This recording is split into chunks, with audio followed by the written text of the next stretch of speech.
Good evening, everyone.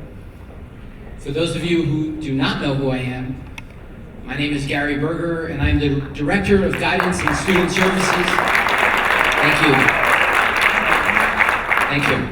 The interesting thing about stage lights is I can't see anyone right now, so it makes it a little bit easier for me. Before the show, during the cocktail hour, I went around asking people for questions, and I got a bunch of different questions that are things that people want to know about you here at the school. So they're not in any particular order, but we'll give it a shot. So who would be your dream artist to sing and or collaborate with?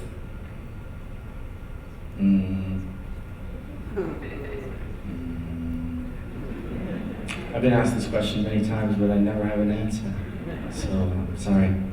I don't have a dream artist to perform with. Okay. One disappointed fan. Not the first. I'll be the last. What has been the highlight of your career so far? I've had some great moments. All kinds of great things have happened. I can't really pin it down and say there's been one highlight. Every day is an opportunity to get to do what I love to do and to try to express myself. And the whole journey has been a highlight, you know. The music, God, prayer, the religion, the opportunities that I saw open up for me in my life, the process, the journey, ups and downs, all the different phases and things I've gone through. There's been great things that have happened, like getting to perform with my sort of childhood hero, Trey, on guitar, in front of a lot of people, or getting to sing Roxanne with Sting in a soccer stadium or whatever. Those were fun moments, but anyway, next question. That's pretty cool. Roxanne with Sting. That's pretty good. So I was told not to use the word favorite when I talk to you. Oh, yeah. But are there any shows you've played or venues that stand out to you as being special? I've always been very sensitive to words. What places are special? There's a lot of great venues. In Israel, we got to play at the Sultan's Pool and the base of Masada just recently. I've played some great places in America, like Red Rocks or the Gorge in Washington. If you ever get a chance, go see a concert over there. Beautiful. So I was told I shouldn't ask this question, but I will. Man, you definitely prepped for this. I gotta tell them to stop doing that. Lots of people were wondering what exactly happened to your beard. Exactly, like literally? Or okay. Well, it was just for me time to change. When I was about 21, I got really into the search for my identity, and very much turned on to Judaism. And I was thinking this, it's kind of a crazy thought that I had the other day, and I was like, why would anyone want to become a Hasidic? Kind of stumped, you know. That was a joke where nobody laughed.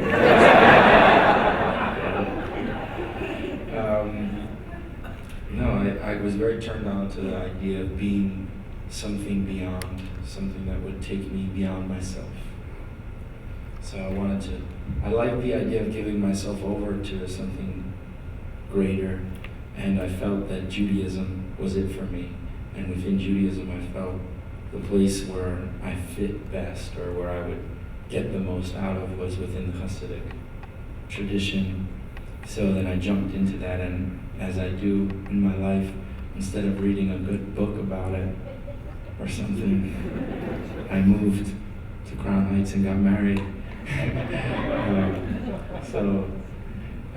I explored that full force, and I remember when I first grew my beard, it was like more of an act of self-expression. That I was this kid, and I was looking for something eternal, trying to find my own neshama and trying to figure out who I am. And there was something about the beard that I liked, and so I just decided one day. I remember I put on a yarmulke and I went downstairs for breakfast, and my parents looked at me funny, but I left it on. I never took it off after that. And it wasn't because I felt I had to do it. It was just I'm gonna see. Let me look in the mirror. It's doesn't look so bad. Let me try it out and see what it feels like to be recognized by the entire world as a Jew, as opposed to as Matthew Miller. So I like that. I liked representing something, and I liked what I represented. And then I realized I was going to give it my own sort of flavor, and I was going to incorporate all of the music into what I was learning and bring it all together. And then at a certain point, there was a time when something kind of shifted, and it wasn't really any longer about my own sense of self-expression, but it was about following the rules. And in the group that I was with, there was a rule not to shave the beard. There was all types of reasons, but the mystical reason being that it represents God's mercy, and there is something very beautiful and that connected with Rachamim, so you would want to cut it. Anyway, so around that time is when I started wearing a suit, and I started saying, okay, well, this is no longer about me. It's no longer about my choice. I'm choosing to give over my will, and I feel that that's the ultimate sacrifice and the ultimate sort of way to connect to God, is to give up everything you have. I forgot about my dreams and my music, which was what I always wanted. And I would give up even my own ideas about what God is and how to pray to God, and I would start with this blank slate. And that was the process that I went through. And in that process, I began to explore more other ideas of Hasidus outside of Chabad, and then I began to explore more ideas in Judaism outside of Hasidus, and then I began a lot of therapy. I began to explore a lot of ideas in psychoanalysis, philosophy, and I found some great teachers that were able to tie all of it in together, so that it was never Judaism or this, but it was always about, look how the Torah, you can see its truth shining everywhere in the world. Like Reb Nachman, I was talking to my kids the other day, and I don't know how we got into this, but we were talking about learning Torah in books and studying the words, and then we talked about how this whole entire world is like God's Torah. It is like a reflection of God, and we're reading His story back to Him, and that's very connected to a Nachman idea that he says when you would walk, he would open up the door. There was never Bittul Torah, because everywhere he would look, he was studying Torah. Not just in the book, but in the actual world. These are all the letters of God. So, anyway, I don't know why I started talking about that. So, to answer the question of where it went, or why I had to first answer the question of why in the first place I grew up here. And then I basically, over the process of a decade or whatever it is, came to the point where I said, well, you know what? I did this and I gave over my will, but now I'm going to start making decisions again for myself. So when I sort of let go of the fear, and I just said, all right, it's time to shave it off. And that was a glorious moment for me. Thank you for sharing such an incredible story. All right, next question. To all those who wonder, I love beards. I love beards. You've Nothing inspired against the beards. People really got beards. You've inspired me to grow one. I don't know how you look in the beard. I don't know. I'm sure it'll be good. We'll ask the crew in the back. Best way of mine. The makeup people, I think, have a beard back there for me later. Have you thought about songs dealing with political issues? Political? Political. Kind of. I've always stayed away from politics. It's not my cup of tea, really. I'm busy enough with other things. What is your favorite musical style to perform? Oh, I love combining styles, as you can see.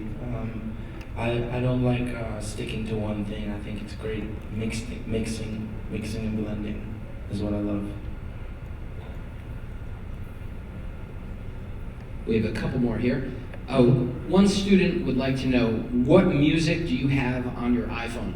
On my iPhone, I only have one album because I changed my phone and I'm too lazy to download anything. And since I got into Spotify, I never do anything but listen to stream it anyway. So the album I have on my record is a friend of mine I grew up with, and his name is Stan Itkes, and he just released his own record.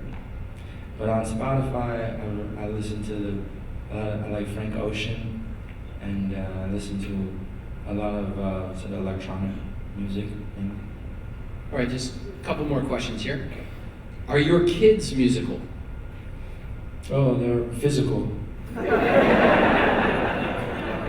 They're very much in existence, and they love music, and they sing about as much as they wrestle.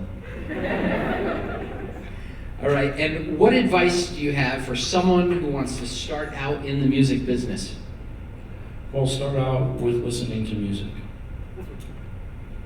Like, listen if you love music, and then you listen to music and absorb, whatever you were meant to absorb. And don't worry so much about the business and all that. Just focus on your love of music and appreciating it, and then the rest will work itself out. All right, and the last question is, will you be playing One Day tonight? Yeah, we will. All right, there you go. Thank you so much.